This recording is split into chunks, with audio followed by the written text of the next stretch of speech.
This is Anam from My Inspired Home, and today I want to talk to you about 5 common design mistakes that you might be making in your home. For each of these, I'm going to give you examples and show you pictures so that you actually understand what the mistake is, and then we're going to talk about how you can actually fix these things. Now, I've definitely made some of these mistakes in the past too, so we live and we learn. I'm hoping that this video can be the kind of video that I wish I had seen years ago so that I could have saved some time and money. Okay, mistake number 1 is about window covers. If you are putting up your curtains in a way that it just about covers your window itself, then trust me, you're not doing yourself a favor. It's a design mistake because it makes your wall look short and stubby. It's kind of an awkward look. Curtains can actually add so much charm to a space. They give you privacy, they filter light, but if you don't do them right, you're not going to be taking full advantage of everything that curtains have to offer. I feel like curtains can be a whole separate topic. Like, I can talk about the curtain rods, the pleating, the material, the colors, but today the one tip I'm going to give you I think is the most impactful, and that is, please extend that curtain rod up and out. Think about it, lifting the curtain rod means also lifting the eye because it gives you the illusion of a bigger space, right? Like your eye goes up to the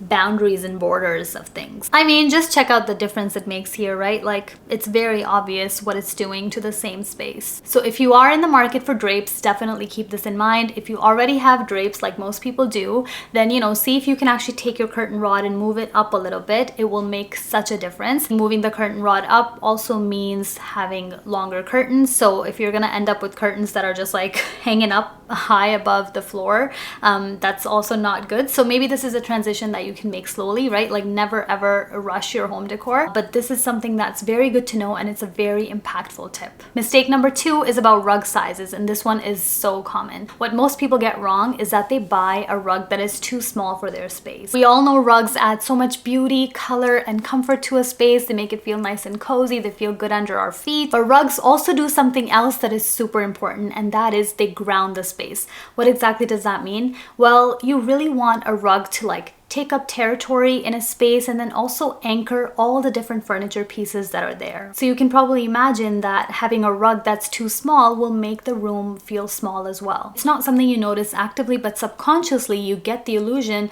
that the room is contained within the area where the rug is. And why would you do that when you have other space that you could draw your eyes to, make it look a little bit bigger and fuller? There's a rug underneath the coffee table in the center of a living room.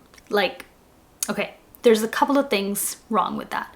First of all, the rug is supposed to be nice and cozy under your feet. It's supposed to make your feet feel warm and like you shouldn't be touching the cold floor. So why is the rug under the coffee table? I mean, sure, you can go stand there sometimes, but it should really be here. And secondly, we want that rug to unify all the sofas and accent chairs and coffee table together so that it looks like here's a little section, an area that goes together. By the rug kind of floating in the middle of the room, it's not doing anybody any good. So having the right size rug is very important. As a general rule of thumb, what you want to do is make sure that at least the front 2 legs of all of your sofas, accent chairs, etc. are on the rug. Now, this doesn't apply to something you may have against a wall, for example, a media unit. You're gonna let that go. But anything that kind of creates that little conversation circle, it should all be on a rug. Applying the same principle in the bedroom, place your rug in a way that it anchors the biggest piece in the room, which is the bed. Same thing in the dining room. You want to anchor your dining table and chairs. There's more technicalities here when it comes to different rooms, and that's another topic that we could discuss all on its own in a video. But for now, keeping in mind the basic principle regarding size will actually help you a lot.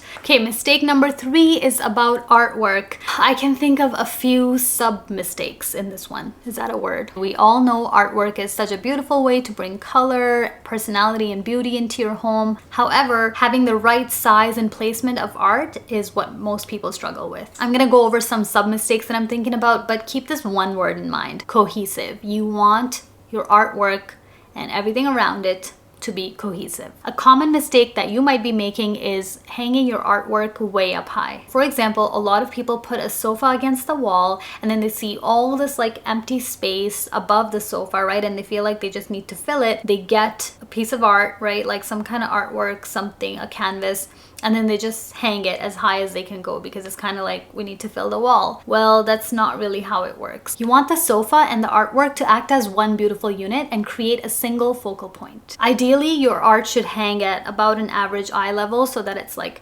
visible and nobody's going like this to see it. You guys are probably looking at my sofa in the back like, where's your artwork, girl? I've actually ordered 2 canvases for it, and I want to do like sconces and stuff, but you know what, the canvases are out of stock, so I'm waiting. And then while I'm waiting, I keep seeing new stuff and I'm like, no, maybe I should get this or that. I'm so indecisive sometimes. I will try and film like a mini living room tour and share that with you guys. So the second sub mistake that I'm thinking about is hanging artwork that is too small or too large for a space. This totally throws off the scale. The general rule of thumb, they say, is that if you have a piece of furniture like a media unit or something like that, measure the length of it and then buy artwork that is about 2/3 of its length. The last kind of sub mistake that I can think of is that sometimes people just leave too much space in between each of the frames when they do gallery walls. Again, thinking about our word, cohesive, you want that whole gallery wall, all of the frames to work together and act as a single piece. Even though it's not a single piece, and that's what the beauty of a gallery wall is, you kind of want them to act as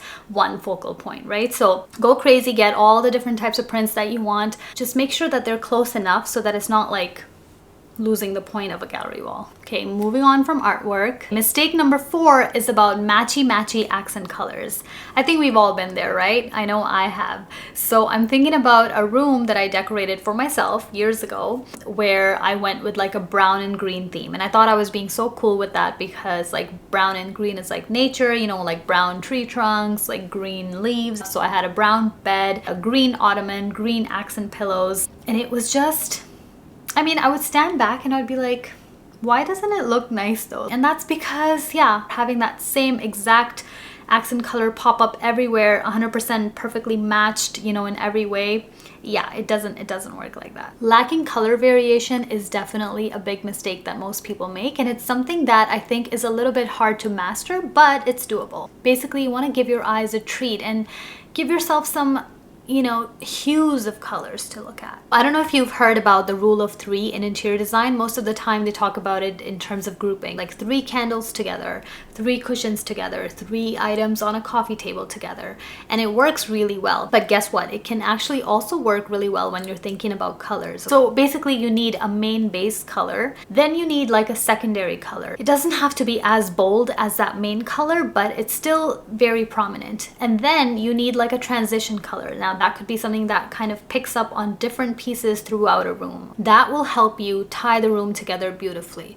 Start with an inspiration piece, okay? So this can be like artwork, some kind of a textile or a rug. From there, pick 3 to 5 colors that are jumping out at you. Depending on your eye for aesthetic, you can actually do a lot more transition colors than just one, but you know, still, I think that rule of 3 is actually very helpful. Do you see how there's a main base color, transition color, and accent color? Color number 1, color number 2, color number 3. Please, yeah, don't get that one color and match it with everything. Now, the last mistake that I want to highlight has to do with patterns. There is such a thing as having just too many patterns. I think patterns look so beautiful. I'm personally like very hesitant when it comes to buying patterns. I don't know, like I just don't go for them as much as like other plain things, but I think they are important to incorporate, especially in home decor. Now, you've probably seen this, especially in like Desi households. They love the floral print. Nothing wrong with floral print. I like it too. But if you go in the bedroom, there's a bed with a super floral bed sheet with the super floral blanket that we all know about. A very busy curtain that's also floral. There's probably going to be an armchair which is floral with like a cushion on top of it, which also has some beautiful embroidery, but again, it's all flowers as well. And suddenly you are just so overwhelmed, like your eye is just going everywhere. It's too busy. So yes, the pattern on pattern on pattern is just too much, but there is a way to do patterns, and I really want to experiment with this as well. A very good tip for effectively mixing and matching patterns is to actually choose distinct patterns which fall within the same color palette. This will give your space that intricacy that you want from pattern, but without it being overwhelming. Here's a really good example of pattern on pattern. It is not too busy. Your eye is not struggling to figure out like where to rest, right? Like you can still actually move from piece to piece, take it in. So that's all I have for you guys today. I hope that this video was helpful. Again, nobody has to follow any rules, right? But sometimes, you know, you get people saying that, okay, I'm buying my favorite pieces, things that really reflect my personality. I'm going for travel and then I'm picking up pieces and bringing them home. Why is it that my home is still not coming together the way I hope for it to? Well, that's because maybe the scales are off. Maybe, you know, the placement of things is off. So these are things that you can think about to really improve the look and feel of your space. Let me know what you agree with, what you don't agree with. I would love to read your comments and talk to you guys there. If you found this video helpful, give it a thumbs up and make sure you are subscribed to my channel because I have lots of fun content coming up. Until next time, bye!